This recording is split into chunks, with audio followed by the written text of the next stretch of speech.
Since targeting Venezuelan corruption in 2017, South Florida federal authorities have seized $450 million in bank accounts, luxury properties, show horses, high-end watches and a super yacht that belong to more than a dozen government officials and business people in Venezuela, all charged with laundering billions of dollars into the United States, Switzerland and other countries. The biggest catch of them all, Alejandro Andrade, Venezuela's former national treasurer. He wrote several checks totaling $250 million to the U.S. government last fall, after the money had been transferred from his Swiss bank account to his defense attorneys in Miami. That payment was counted towards a $1 billion forfeiture judgment against him, federal authorities told the Miami Herald. Andrade, who is serving a 10-year prison sentence for money laundering, also lost the following in federal seizures: 6 South Florida real estate properties, including a Wellington horse farm, a waterfront Palm Beach residence and a Pinecrest estate, $33 million, as well as 14 show-jumping horses, $2 million, 35 designer watches, $1.5 million, and a fleet of 10 exotic foreign cars, $1 million, according to authorities. Federal agents have also seized dozens of multi-million-dollar condos and homes, stretching from downtown Miami's Brickell Avenue area to the exclusive Cocoplum neighborhood in Coral Gables, from other Venezuelan defendants accused of bribery and kickback schemes fueled by the nation's oil company, PDVSA, under the socialist regimes of the late President Hugo Chavez and his successor, Nicolas Maduro. Prosecutors say the poisonous fruit of all this corruption is in plain sight in South Florida, a money laundering haven not only for notorious drug traffickers of the past but also crooked foreign officials of the present. As I drive from my house in Miami to the U.S. Attorney's office in downtown Miami, I can literally see the fraud and corruption of Maduro's regime, from multimillion-dollar condos on Fisher Island owned by corrupt Venezuelan executives and generals, to luxury yachts on Biscayne Bay and private jets owned by Venezuelan officials, U.S. Attorney Ariana Fajardo Orchan said at a virtual news conference last month with U.S. Attorney William Barr. At the time, the U.S. Department of Justice announced the indictment of Maduro and other Venezuelan officials on narco-terrorism charges in New York. While recovering hundreds of millions of dollars from tens of billions in foreign corruption and money laundering may seem like a fraction, it is significant because of the daunting task of tracing the tainted assets to their real owners, said John Tobin, Deputy Special Agent in charge of Homeland Security Investigations in Miami. After the money is stolen from the Venezuelan government or its state-owned oil company, the funds are normally transferred to bank accounts in Switzerland and the United States and then eventually invested in the name of shell companies in upscale real estate and other luxury assets to hide the identity of actual owners. It is incredibly difficult, Tobin said. We spend a lot of time peeling back the layers. Normally, once money traceable to a crime is recovered by federal authorities, it is turned over to the Justice Department and held by the Treasury Department. Both the Justice and Treasury Departments decline to answer how much money is in the forfeiture fund derived from Venezuelan corruption cases and how the money will be used. It is unclear what will become of the hundreds of millions of dollars seized in the dozen-plus Venezuelan corruption cases prosecuted in South Florida. Assistant U.S. Attorney Michael Nadler, who prosecuted Andrade along with Justice Department lawyers, said the U.S. government plans to keep the forfeited assets in his case, a policy shared by other prosecutors in similar Venezuelan corruption cases in Houston and New York. Prosecutors in those cases have also forfeited millions of dollars unrelated to the seizures in South Florida.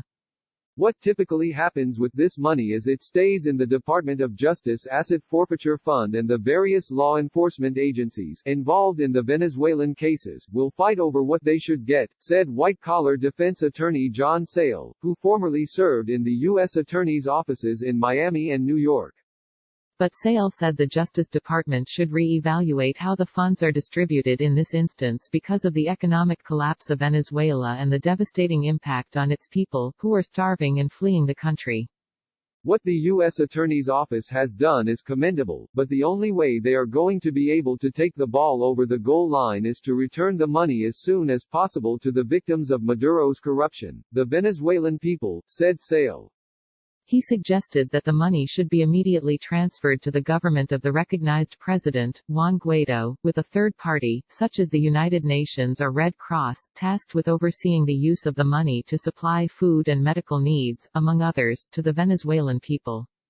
Indeed, there are some U.S. politicians, including Florida Republican Senator Marco Rubio, who believe that the confiscated funds from these corruption cases should be set aside by the federal government and eventually returned to the Venezuelan people, if and when Maduro is ousted as president and replaced by Guaido. He is the National Assembly leader who is recognized by the Trump administration and 60 other nations as the true president of Venezuela. Remarkably, PDVSA, the state-owned oil company known for widespread corruption, recently filed a motion in Miami federal court to recover some of the confiscated funds, claiming it is a victim. After federal prosecutors made their first major case against Andrade, they zeroed in on a wealthy TV network mogul, Raul Gorin. Close to Chavez, Gorin was charged with collaborating with the former national treasurer and funneling embezzled government funds not only to himself but to Andrade's bank accounts in Switzerland totaling more than $1 billion. Gorin is a fugitive wanted in South Florida. Prosecutors then turned their attention to another ring of so-called Venezuelan kleptocrats led by Gorin's associates, Francisco Convit Gurusiaga and 8 others. In 2018, they were accused of making loans to the National Oil Company, PDVSA, and then boosting their returns by washing the money through a preferred government currency exchange rate. Their take, $600 million, some of which was kicked back to key PDVSA officials and Maduro's 3 stepsons, according to law enforcement sources. The stepsons have not been charged in South Florida. In that case, Homeland Security agents not only seized $45 million from the U.S. bank accounts of a confidential informant who was paying bribes to Venezuelan officials, but also a dozen high-rise apartments in Panama and a 135-foot Balieto yacht registered in Curaçao.